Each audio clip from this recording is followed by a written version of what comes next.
नमस्कार दोस्तों, welcome back to my channel friends. मैं आप सबका अपने चैनल स्टॉक्स फॉर लाइफ पे बहुत स्वागत करता हूं। Welcome to HTFL family. Dear family members, इस वीडियो को बनाने का उद्देश्य मेरे कुछ सब्सक्राइबर का रिक्वेस्ट था। देखिए दोस्तों, बजाज फाइनेंस की बात की जाए, फिर रिलायंस का, बहुत ही टॉप क्लास स्टॉक की सब है, लेकिन हर एक स्टॉक को हम सही प्राइस में खरीद लिए तो गेनर वही होता है।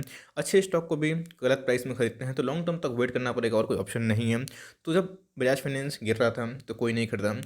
जब बजाज फाइनेंस 5 शेयर के ऊपर का हाई लगाया था तब सबको खरीदना था 5300 के लेवल पे। और फिर जब करेक्ट हो रहा है, खरीदने का टाइम है, तो लोग पैनिक कर रहे हैं। क्यों पैनिक कर रहे हैं पता है? क्योंकि वो एक झटके पे पैसा लगाते हैं, एक लेवल पे पैसा लगाते हैं जो बिल्कुल भी सही नहीं है। दोस्तों, स्टॉक मार्केट में कैश हाथ में नहीं रखिएगा तो स्टॉक मार्केट आपको ऐसा लेसन सिखाएगा कि आप उसे निकल भी नहीं पाइएगा। सॉरी टू से बट सच यही दोस्तों कि आपको हमेशा अपनी प्लानिंग करनी पड़ेगी, एंट्री और एग्जिट। स्टॉक मार्केट की कहानी वैसे ही है। स्टॉक मार्केट में जो ग्रिड का जो मीटर है दोस्तों, कभी खत्म नहीं होता।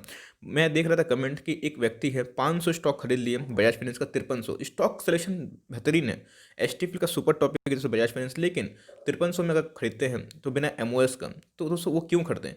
कि उनको 100 रुपये का प्रॉफिट मिलता है तो उनको 50,000, 60,000, 70,000 प्रॉफिट हो जाएगा। लेकिन दोस्तों, अगर उनको 500 का लॉस हो गया तो 2.5 लाख का लॉस से बैठे हुए हैं, तो अब वो पूछ रहे हैं करे क्या। दोस्तों, अगर आप फंसे हुए हैं हायर लेवल से, उसको फंसना नहीं बोलते हैं। ये सब अपने हायर रेट पर खरीदा है, लेकिन माल खड़ा सोना है। खरीदने का क्या लेवल है, कितना गिर सकता है और किस न्यूज़ की वजह से गिर रहे हैं, एज सच कोई न्यूज़ नहीं है, टेक्निकल फैक्टर है। और 20 तारीख को इनके नतीजे आने वाले हैं, इसलिए आपको पता है कि मार्केट को पहले ही अंदाजा होता है कि नतीजे कैसे होंगे। आपने देखा कि आईटी में क्या भयंकर पोजीशन देखने को मिली।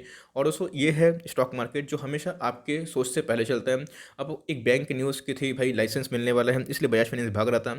अब दोस्तों 20 तारीख को रिजल्ट आने वाले हैं, अब आ गया फंडामेंटल का टाइम। बीच में पता है कि क्या करती है बजाज फाइनेंस, रिटेल लोन बांटती हैं, जो दोस्तों बहुत हेल्प करता है लोगों को ईएमआई पर खरीदने के लिए।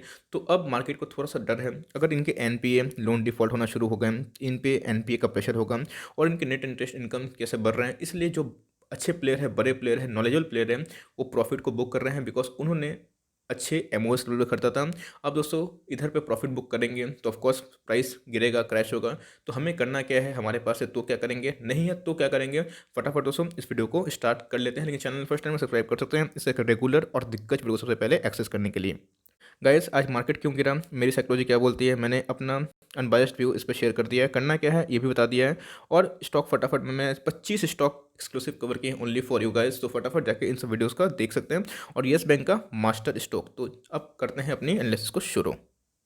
आज बैंक को छोड़ दीजिए, बैंक भी दोस्तों गिर रहा था एचडीएफसी बैंक को छोड़ के, बिकॉज उनके स्टेलर नतीजे देखने को मिले थे। बजाज फाइनेंस और मुथूट फाइनेंस जैसे एनबीएफसी में आज धुलाई देखने को मिली। आज दोस्तों 4700 का लेवल भी टूटता हुआ दिखाई पड़ा और ये अब से धीरे धीरे बाइंग जोन पे आ चुका है। दोस्तों 1700 तक भी स्टॉक जा चुका था, 1783 तक, और उसके बाद एक भयंकर रिवर्सल और 5300 स्टॉक पहुंच गया था भाई एकदम झाड़ के ऊपर। उसके बाद दोस्तों बहुत को एंट्री 5300 प्लस पे हुई है। बताता हूँ क्या करना है। मार्केट कैप की बात की जाए तो 3 लाख करोड़ की मार्केट कैप को छू चुकी थी, बहुत ही दिग्गज कंपनी है। इंडस्ट्री पीस से काफ़ी महंगी है, लेकिन दोस्तों माल खरा सोना है और डिलीवरीज में दोस्तों हमें दम दिखाई नहीं पड़ रहा है, जो कि फर्दर एक वीकनेस को डेमोन्स्ट्रेट करती है। प्रोमोटर के पास कितना स्टेक है देखना बनता है भैया। प्रोमोटर के पास मैक्सिमम स्टेक है 56% का। एफआईआई और डीआईआई मेन प्लेयर है। रिटेल के पास भी हेल्दी पोर्शन दिखाई पड़ रहा है, 8% लगभग। सदियों का बिगेस्ट मल्टीबैगर है। प्लेज एक भी नहीं है। और इधर पे इंश्योरेंस कंपनी की बात की जाए तो 2% से कम है, लेकिन ठीक ठाक है। पिछले कुछ क्वार्टर से इंश्योरेंस कंपनी का स्पेस इंटरेस्ट बढ़ा है। अब आता है इंपॉर्टेंट रिजल्ट। देखिए दोस्तों, जब निफ्टी गिरा बहुत लोगों ने माल बेचा कि उनको लगा कि अब निफ्टी खत्म हो जाएगा, लेकिन जो बहुत सेंसिबल प्लेयर है उन्होंने माल को ऐड किया, क्योंकि वो हमेशा बिजनेस देखते हैं। बिजनेस क्या होता है? सेल्स। दोस्तों अगर आपका व्यापार में अच्छा बिक्री रहा, अच्छा ग्रोथ रहा, तो ऑफकोर्स उसका प्राइस सेंटिमेंटल तो गिरेगा, लेकिन बाद में उसको एडजस्ट होना ही पड़ेगा। तो कंपनी की सेल्स आप देख सकते हैं रुपीज़ इन करोड़ से 18,000 करोड़ का सेल्स है। कंपनी का सेल्स बहुत ही ह्यूज जंप है, 26,000 करोड़ का, जो मामूली बात नहीं है। एक बार कंपनी के प्रॉफिट के बारे में दिखाऊं दोस्तों तो 4,000 करोड़ से कंपनी का प्रॉफिट कितना हो चुका है? 5200 करोड़, जो कि टॉप नॉच वाली बात है। कंपनी के बैलेंस शीट की बात की जाए तो 10% से ऊपर as per the market cap इनके रिजर्व और सरप्लस देखने को मिल रहे हैं, जो कि एकदम बहुत फैंटास्टिक वाले दिखाई देते हैं। रिटर्न ऑन इक्विटी बहुत इंपॉर्टेंट है, आपको हमेशा मैं सिखाता हूँ दोस्तों कि net profit by shareholder equity है ना जी। Net profit by shareholder equity ये एक इंपॉर्टेंट एक मैट्रिक है दोस्तों, जहाँ पे सीखना आपको बनता है कि आपका एक मीन्स जो शेयर है बिजनेस में कैसा काम कर रहा है। 16% के ऊपर है मेरे पैरामीटर में, 15% से ऊपर को। लार्ज कैप की बात कर रहा हूँ, मैं इसको सुपर समझता हूँ, बिकॉज लार्ज कैप में जनरली ऐसा ग्रोथ कम दिखाई पड़ता है। तो मेरे हिसाब से 16 इज़ वेरी सफिशिएंट। आरओसी की बात की जाए, चूँकि आपको पता है कि लोन वाली काम करती है, तो इनके ऊपर बोरोइंग होती है, तो आरओसी भी 15% लगभग है, तो ये देखना बनता है। करंट रेशियो ठीक ठाक है, जो 2.5% से ऊपर है, एप्रोक्स 3% जो कि ईयर टू ईयर फ्लैट सही है, लेकिन गिरते हुए देखने को मिल रहा है।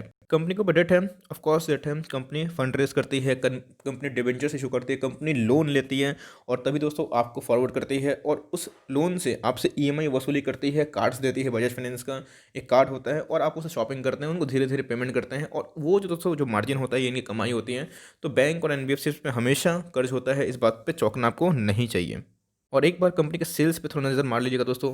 कंपनी के सेल्स और कंपनी का प्रॉफिट बहुत इंपॉर्टेंट होता है। कंपनी के सेल्स ये बताते हैं कंपनी किस रफ्तार से ग्रो कर रही है, और कंपनी के ये प्रॉफिट बताते हैं कि कंपनी किस रफ्तार से ग्रोथ के साथ साथ अपना जो पर्सनल प्रॉफिट है उसको बना रही है और वो अपने जो ग्राउंड को मजबूत कर रही है। देखिए दोस्तों, एक कंपनी जब बड़ी बन जाती है ना, उसको हज़ार ऑप्शन होता है और बड़ा बनने के लिए। आपने देखा कि अमेज़ॉन कैसे पहले एक डिलीवरी ऐप थी दोस्तों, हमेशा क्या ऑनलाइन शॉपिंग की डिलीवरी करवाती थी, उसके बाद धीरे धीरे आज अमेज़ॉन प्राइम है, ये है वो है। तो जब एक कंपनी बहुत बड़ी हो जाती है, उनके पास इतना सफिशिएंट कैश हो जाता है, तो उनको ग्रो करने के लिए हज़ारों ऑप्शन है। आपने देखा कि बीच में बैंक लाइसेंस का ही बात आ रहा था, जो इसको पुशअप कर दिया, लेकिन दोस्तों उसमें क्या था, न्यूज़ था। जी हाँ दोस्तों, फंडामेंटल सही है, लेकिन न्यूज़ से बहुत ही फटाफट हमें सेंटीमेंट चेंज होता हुआ देखने को मिल सकता है, या बुलिश या फिर बियरिश। तो अब बात की जाए कंपनी के एज ऑफ नाउ जो हम लोग सेल्स देख रहे हैं, काफ़ी बेहतरीन है। 38% CAGR बहुत ही स्टेलर होता है दोस्तों, और इनके प्रॉफिट भी बहुत ह्यूजली बढ़ रहे हैं, बिकॉज इंडिया का आबादी 150 करोड़ है और सब बिना क्रेडिट का इंडिया का जो इकोनॉमी है नहीं चल पाएगा। और इंडिया की इकोनॉमी की बात की जाए, बूस्ट करने के लिए, टेक्नोलॉजिकल जो सामान को बेचने के लिए EMI नहीं रहेगा, बैंक नहीं रहेंगे, तो हमारा इकोनॉमी में दोस्तों ध्वस्त हो जाएगा। इसीलिए हमेशा आप देखिएगा, कभी जब बजट आता है तो इन सब पे स्पेशल ध्यान दिया जाता है। और छोटे छोटे लाइक एग्रीकल्चर हो गए, बड़े एग्रीकल्चर हो गए, बड़े बैंक्स हो गए, छोटे बैंक्स हो गए, इनको रिलीफ देने के लिए गवर्नमेंट हमेशा कुछ ना कुछ पॉलिसी मेकिंग चेंजेस करती है। लेकिन लॉन्ग टर्म के लिए आपने देखा कि फंडामेंटल्स जस्टिफाई करते हैं कि कंपनी का शेयर प्राइस क्यों महंगा है। लेकिन यस, हर एक महंगा के ऊपर दोस्तों ऊपर महंगा आप ले लेंगे तो उधर पे फंसने की संभावना होती है। अब फटाफट इनके ऑल टाइम ग्रोथ देखते हैं, उसके बाद चार्ट पे इसको एनालिसिस करना जरूरी समझूंगा। तो आप देख सकते हैं कि इनके कंसिस्टेंट परफॉर्मेंस कैसे बेहतर होते हुए देखने को मिल रहे हैं, और इनके प्रॉफिट के साथ साथ इनके ग्रोथ में भी कोई कमतरता नहीं है। एकदम धांसू है दोस्तों, जो कि क्या बताऊं। इसीलिए मुझे भी यकीन नहीं था कि वी शेप रिकवरी करेगी, बिकॉज इतना ह्यूज क्रैश था। और आप देख सकते हैं रिकवरी की। अब दोस्तों टॉप के बाद तो ये डिजर्व भी करती है थोड़ा सा लाइक रिकवर हो, बिकॉज वरना सही में बबल हो जाएगा। बिगेस्ट मल्टीबैगर है, 1 लाख% से भी ऊपर रिटर्न इसने जनरेट किए हैं। अब यस, ये बनता है कि भाई मल्टीबैगर को कैसे आइडेंटिफाई करें। मैं इसके ऊपर सोचना वीडियो लाइक चूज़ करूँ, कुछ कुछ ऐसे मल्टीबैगर पे मैं रिसर्च कर रहा हूँ, उस रिसर्च को कंडक्ट करूँगा। लेकिन यस, उनके संग रिवॉर्ड भी है तो रिस्क भी है। तो उसके बाद हम देख रहे हैं कि 5 शेयर का स्टॉक के ऊपर अब फिर से थोड़ा करेक्शन दे रहा है, जो कि 3.5% लगभग है। लेकिन दोस्तों मुझे लगता है कि ये आपके लिए अपॉर्चुनिटी हो सकती है, क्योंकि आप देखिएगा कोरोना क्रैश में सीधा एक कैंडल बना और कहानी खत्म दोस्तों। 5 शेयर के ऊपर का स्टॉक था, 1700 के लगभग देखने को मिला। उसके बाद इतना दिन दोस्तों कंसोलिडेट किया। और the best time two by A stock when it is consolidating, ये वॉरेन बफेट हमेशा बोलते हैं। और उस प्राइस को चेस कभी मत करिएगा, फंडामेंटल को चेस करिए और सही प्राइस में खरीदिए। उसके बाद मोरोबोजो कैंडल बना, जो कि सही में कुछ ज़्यादा ही भाग गया था। अब दोस्तों अभी तक एज ऑफ नाउ, जो कि जनवरी की बात की जाए, 18 तारीख आज है, तो हमें 10-12 दिन का समय अभी देखने को मिल रहा है। तो अभी तक दोस्तों एक मोरोबोजो काइंड ऑफ फॉर्मेशन देखने को मिल रहा है, जो वीकनेस को डिमॉन्स्ट्रेट करता है। और इधर पे बात की जाए, थोड़ा सा हमें दोस्तों स्ट्रेंथ में कमी दिखाई पड़ रही है RSI की। इधर पे देखिए बहुत ही इंपॉर्टेंट दोस्तों, इधर पे लोअर लो का फॉर्मेशन हो रहा है और मोरोबोजो कैंडल, जो कि एकदम अच्छी बात नहीं है। बात की जाए RSI की, 36 के हो चुका है, जो कि बहुत ही कमजोर हो रहा है। अब मैकडी ने भी दोस्तों पहले ही क्लियर कट सिग्नल दे दिया था सेल सिग्नल का। इधर पे फिर भी लोग ने जब पोजीशन बनाई, इधर पे दोस्तों लोगों ने बहुत पोजीशन बनाई। अब इधर पे सफ़र कर रहे हैं हम, तो भाई करना क्या है, बहुत इंपॉर्टेंट है। देखिए दोस्तों, आपको एक चीज़ बता दूं, मैं एक आर्टिकल पढ़ रहा था दोस्तों, मैंने देखा कि बजाज फाइनेंस लैगार्ड बन सकता है 2021 का। यस, जो स्टॉक बहुत भाग गए हैं वो लैगार्ड कैटेगरी में आते हैं, और जो अंडर वैल्यूड है, जो अच्छा कर सकते हैं, वो टॉप गेनर में आएंगे। तो दोस्तों ये साइकोलॉजी चलती रहती है और साइकिल है। तो अगर कोई स्टॉक परफॉर्मेंस नहीं दे पाता है तो ख़राब नहीं हो गया दोस्तों, बिकॉज हो सकता है कि इस साल उसका परफॉर्मेंस अच्छा ना हो, लेकिन नेक्स्ट ईयर या फिर उसके बाद ईयर जब वो भागता है तो लोग पकड़ते नहीं हैं। और यही खूबसूरती है मार्केट की, जहाँ दोस्तों मार्केट सबको लेके चलता है और जो परफॉर्मेंस देता है वही करेगा। तो दोस्तों इधर की बात की जाए तो चूंकि बजाज फाइनेंस बहुत भाग चुका था, अब जो लोग बहुत ही लोअर लेवल से लिए हैं, ऑफकोर्स वो प्रॉफिट बुकिंग करेंगे, लेकिन इन्वेस्टर्स को घबराने की बात नहीं है। Company fundamentally very very very strong है, और आपको ऐसे कंपनी को नेवर सेल की कैटेगरी में रखना है। आपने देखा कि बहुत लोग बोल रहे थे कि बजाज फाइनेंस 800 आ जाएगा, 600 आ जाएगा। आज देख सकते हैं कि वो बजाज फाइनेंस ने 5000 का लेवल किया, अब फिर से बियर्स आ गए। यस, गिरने का दोस्तों ये ज़रूर गिर सकता है, और ये गिरेगा तो ज़्यादा ही गिरेगा, लेकिन दोस्तों अगर भागेगा तो उस रफ्तार से भी ज़्यादा भागेगा। तो हमें देखना बनता है, अगर ये स्टॉक और करेक्ट होता है 4650 इसकी एंट्री अच्छी पॉइंट हो सकती है। बेस्ट बाइंग लेवल तो मुझे 4400 दिखाई पड़ता है, और अगर बाई चांस आपको 4200 मिल जाए, 4100 मिल जाए, जो कि एकदम एक्सट्रीम सपोर्ट है दोस्तों। अब एक्सट्रीम सपोर्ट का मतलब ये नहीं कि उधर पे नहीं आएगा, आ सकता है, जा सकता है, मार्केट गिरेगा तो कुछ भी होगा, लेकिन दोस्तों उधर पे हमें एमओएस दिखाई पड़ती है 4100-4200 के लेवल पे, जहाँ पे आपको डाउन साइड बहुत ही 500-600 पॉइंट का है, अपसाइड 1500 से 2000 पॉइंट का है अपकमिंग 1 से 1.5-2 सालों में। तो आप चाहें तो अपना लाइक बाइंग स्टार्ट कर सकते हैं, और नहीं लिए तो इधर पर एंट्री कर सकते हैं। आपके पास है होल्ड एंड कंटिन्यू, ऐसे स्टॉक गिरते हैं भागते हैं, तो ये आपकी साइकिल है। आप चाहे तो प्रॉफिट बुकिंग कर सकते हैं, उसको लेकर मैं कुछ टिप्पणी नहीं करना चाहूँगा।